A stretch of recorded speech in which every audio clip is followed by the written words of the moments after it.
Kami ang boses ng masa, hindi natatakot.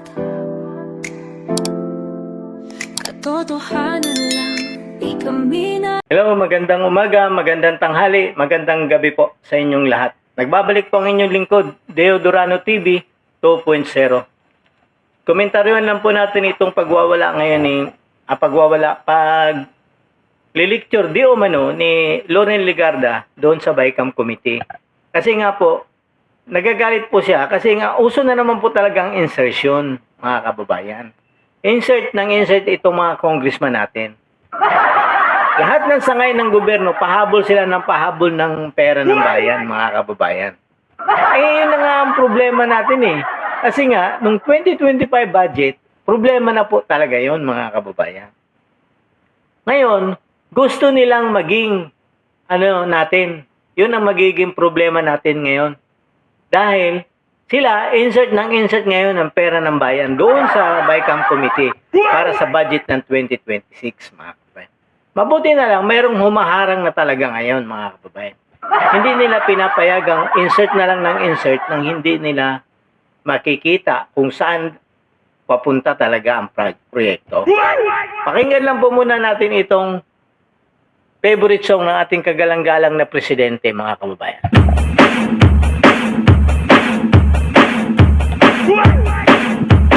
Dancing with the beat with DJ Glenn on the mix. Arcos bangag, Arcos bangag, Arcos bangag, bangag, Arcos bangag, Arcos bangag, bangag, Arcos bangag, Arcos. Yan po yung favorite song ng ating kagalang-galang na presidente, mga kababayan. So, komentaryohan lang po natin itong report naman ng Bilyonaryo TV regarding po nga doon sa BICAM Committee, mga kababayan. Kasi nga po, ito si Madam Loren Legarda, talaga pong nag-hysterical na po ito. Pakinggan lang po muna natin ang report ng Bilyonaryo Channel, mga kababayan. 2026 budget ng Transportation Department. Pero bago maaprubahan, nagkainitan muna ang dalawang mambabatas. Alamin kung bakit sa agenda report ni Dexter Ganibe ng Abante. Mag-isip-isip sila, matuto sila gumawa ng budget nila. Bakit tayo mag-iisip ngayon, ba't wala sa NEP? Uminit ang ulo ni Senador Loren Legarda sa kalagitnaan ng pagbusisi sa BICAM meeting kagabi sa budget ng Transportation Department. Nagtataka kasi si Congressman Rufus Rodriguez kung bakit zero budget ang railway system project sa Mindanao para sa susunod na taon, lalo na anya ang phase 2 nito na nagmumula sa kanyang kinakatawang lugar sa Misamis Oriental patungo sa Iligan.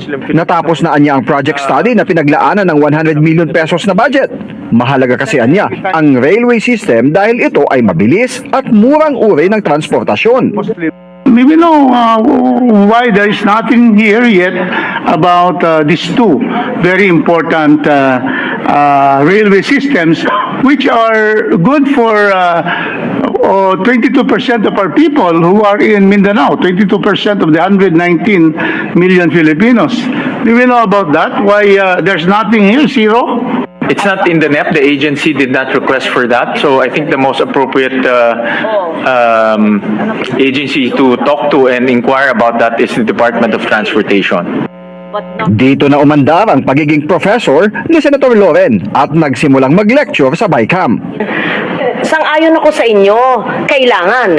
Bakit hindi ligay sa NEP? Hindi naman trabaho ng senador, ng chairman ng finance, sagutin ang ahensya, bakit wala sa NEP? Tumayo pa sa pagkakaupo si Legarda para ipaliwanag ang kanyang punto. Mag-isip-isip sila, matuto sila gumawa ng budget nila. Bakit tayo mag-iisip ngayon, ba't wala sa NEP? Thank you for the lecture, Senator Loren. I'm not lecturing. No, we thank you really. You're really saying the right thing. No, But it's true. anyway, Because I was there for 5 years, and sometimes, hanggang last minute, they submit in the BICAM. Why should they submit in the BICAM? Naging chairperson na rin si Loren Legarda ng Senate Committee on Finance noong 17th Congress. Kaya ganun na lang ang kanyang frustration ngayong 20th Congress dahil nasa BICAM na gusto pang ihabol ang isang budget na hindi naman kasama sa isinumite ng Pangulo ng Bansa. Pag pag-isipan nila ang kanilang NEP, National Expenditure Program, the President's Budget. That's why ayaw namin ma-insertion sa BICAM. Kasi dapat kung mahalaga yan, nasa NEP na yan. Tiniya rin niya si Congressman Rodriguez na anyay veterano ng mambabatas sa pagtatanong nito sa first-timer na chairman ng Senate Finance Committee kung bakit hindi nilagyan ng Senado ng budget ang railway system project sa kanyang distrito sa Mindanao. And then they come to a senator during the plenary, isingit nyo to. Ayaw namin. Okay, we amend, but there's only limited fiscal space. And then now, a veteran congressman asks the first-term chair of the Finance Committee, why is it not there? I'm sorry, I have to answer for him. Of course, he can very much answer that. But if it's not in the NEP, what do we do? Right? Dito na lumambot si Congressman Rodriguez at sumang-ayon kay Senator Ligarda at ipinanukala sa DOTR na isama na lang ito sa susunod na budget cycle o para sa 2027. Dagdag ni Ligarda, kailangang maorganisa ang isang oversight committee para magkaroon ng konsultasyon kahit buwan ng meeting niya para maplansya ang mga susunod na expenditure program ng pamahalaan. Yan mga kababayan. Kasi nga po, itong mga congressman na ito, gusto talaga nila yung insert ng insert. Bakit zero? Kasi nga po, wala sa NEP, mga kababayan. Wala sa President's budget. Ngayon, nag-aano sila, nagpupumili sila, bakit zero? Ba't wala nga sa NEP eh? Kasi ang gusto nila mga kababayan, mag-insert, mga kababayan. Kaya lang, mayroon na talagang hindi pumapayag. Pero kung dati pa yan, mga kababayan,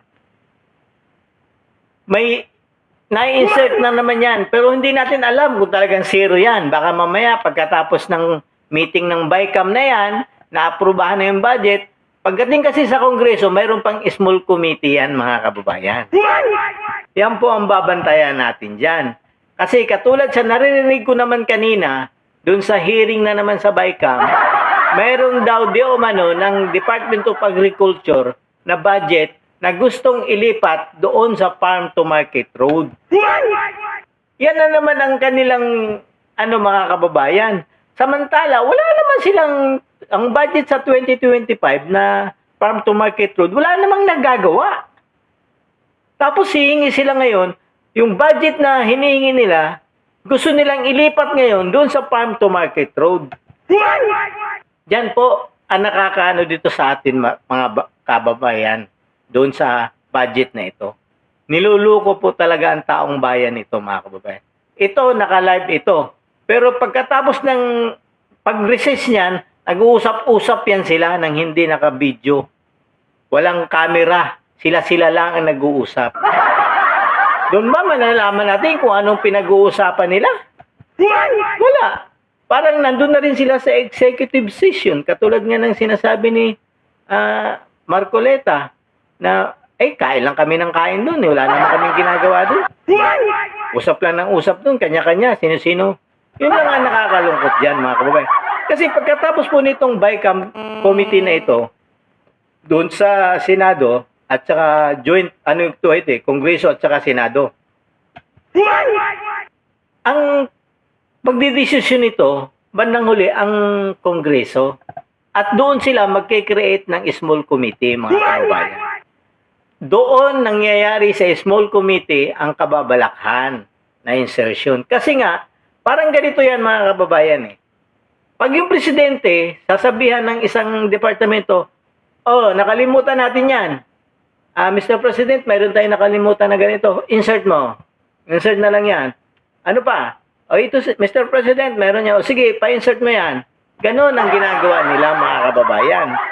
Pero, hindi natin alam kung saan talaga ang ini-insert na yun, saan papunta yung pera.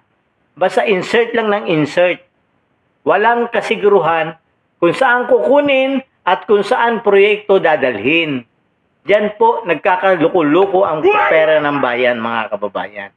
Kasi nga po, walang kasiguruhan eh. Hindi alam kasi nga, nandun na, pinag-usapan na, pinahabol na lang yung budget na yun.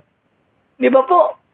Nagawa na yung NEP, bago dalhin doon sa Kongreso at saka Senado, Saka pa lang may darating dun sa BICAM ng mga insertion na pakiusapan na pwedeng insert ito, pwedeng insert ito. Doon po nagkalit-silitsi ang budget natin, mga kababayan. Kaya nga po, mabuti na lang mayroong naninindigan. Tama itong ginawa ni Loren Legarda dito. Pero may mga desisyon din ito na hindi ko rin gusto, mga kababayan. Pero dito sa ginawa niya na ito, tama po yan. Kasi hindi pwedeng basta na lang. Pag sinabi ng isang congressman, bakit siya rito? Ilagay natin ito. Hindi pwede yan. Kailangan yan nakalagay sa NEP. Hindi pwedeng nakalimutan yan. Diba? Halimbawa, DPWs may nakalimutan. O, gusto nila, hindi daw pwede magpermanente ang presyo ng materialis. Totoo naman po yun. Taas, baba. O, bakit? Hindi sila kumuha direkta doon sa manufacturing. May manufacturing ng bakal. May manufacturing ng semento. Di ba mas makakamura ka doon? O baka naman doon pa lang sa budget ng materialis kinakatkong na nila. Kinakargahan na nila. Kaya nagmamahal. Mayroon naman po kasing kung mahal dito sa manufacturing dito sa Pilipinas, ba't hindi sila mag-import? Alam naman natin kung saan gagaling lahat yung mga bakal dito sa Pilipinas. China din. Di ba po? Oh, mayroon tayong planta ng semento rito. Oh, kung mahal, di ba't hindi tayo mag-import ng semento na mas mura? Yan ang nakakaano dito, mga kababayan. Kasi nga po, gusto naman ni Vince Dizon noon. Kasi nga, idadagdag yung 84 billion. Kasi nga, 42 po yata yun. Sorry, hindi ko po masigurado 42, 84. Basta, gusto nila, kasi hindi daw pwedeng idagdag yun, bibawas, kasi dapat idagdag yun, kasi iba-iba daw ang presyo ng materialis. Mga kababayan, alam po lahat ng mga kontraktor yan kung paano kumuha ng mga materialis. Hindi po yan kukuha ng 10-10 piraso. Kung ano yung proyekto mo, halos kalahati noon, kukuhanin mo na. Tapos babayaran mo na siya, saka mo lang siya kukunin pag kailangan na. Ganun po, mga kababayan. Sa kontraktor na legal. Pero kung sa kontraktor na illegal, na substandard, hindi talaga babayaran ng buo yan. Di ba po? Kasi takot din yung kontraktor na magkulang na materialis. Kaya kailangan, kung ako kontraktor, kukunin ko na lahat yung materialis na yan. Bibiling ko na lahat sa isang hardware, babayaran ko lahat yung kailangan ko, saka ko na lang sa'yo kukunin, saka mo na lang ipa-deliver pag kailangan ko na. Kasi, mas marami kang bibilin, mas makakamura ka. Hindi yung mas kunti kang bibilin, mas makakamahal. Kailangan, mas marami, mas mura kasi mas malaking discount, mga kababayan. Yun po yung purpose dun Di ba po? Yan ang maganda lang dito kay Loren Legarda. Talagang nilalaban niya. Nawala sa NEP yan. Magtaka po tayo dito, mga kababayan. Bantayan po natin ito pagbalik nito sa Kongreso. At magkikreate yan ng small committee. Nang nakakaalam na lang doon, ang speaker, ang BICAM chairman, BICAM chairman, yung appropriation doon sa Kongreso na si Swansing. O, dalawa na sila. Hari pa naman ng mga insertion yan, mga kababayan. Di umano, ayon sa PG, Di ba po? Yan ang nakakalungkot dito, mga kababayan.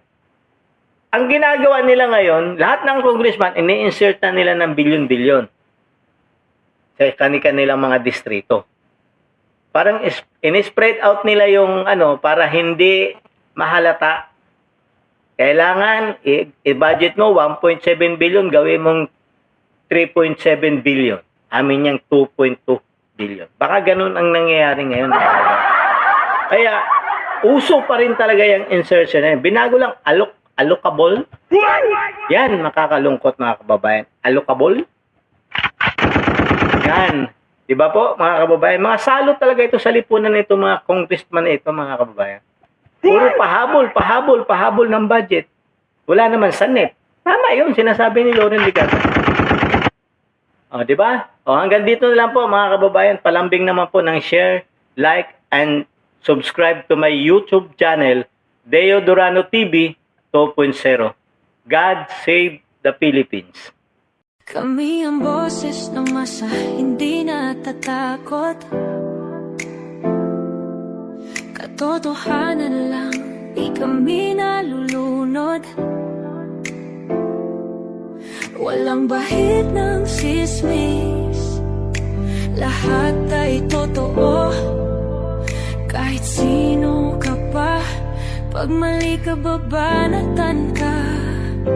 Walang pinipili kulay, wala kaming